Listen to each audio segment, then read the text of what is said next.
ওই যে দর্শনটা বাড়ছে যে হ্যাঁ এই 8 বছর 9 বছর 10 বছর এই সমস্ত মেয়েদের প্রতি মানে পুরুষের লোক। আচ্ছা এইগুলা কারণটা কি? এই এখন মানুষের এই অবস্থা কেন?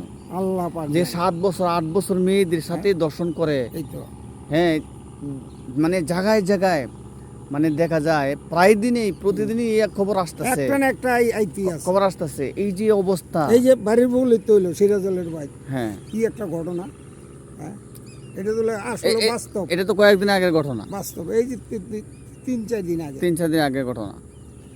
8 বছরের মেয়ে না 7 বছরের মেয়ের সাথে 8 বলে বছরের। একটা কাজ করে বসছে, 8 বছরের হ্যাঁ। আচ্ছা তার কি এই বউ চিন্তা না? আছে বলে, আচ্ছা তার বউ বউ আছে, আছে, স্যার বলে বিয়েও করাইছে।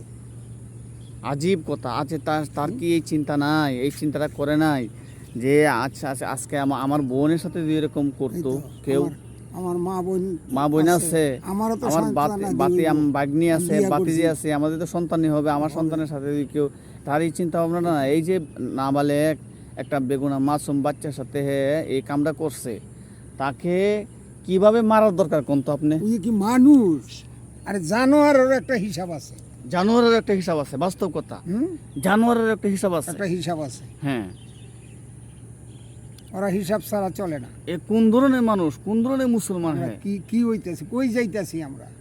মানুষ আসলে এখন জানোয়ারের থেকে নিকৃষ্ট হয়ে গেছে, একদম হ্যাঁ, জানোয়ারের থেকে নিকৃষ্ট হয়ে গেছে। নামাজ কালাম নাই, আল্লাহ খুদার ভয় নাই, এদের ভিতরে শয়তানে বাসা বানিয়ে লাইছে, পুরা বাসা। ঠিক না?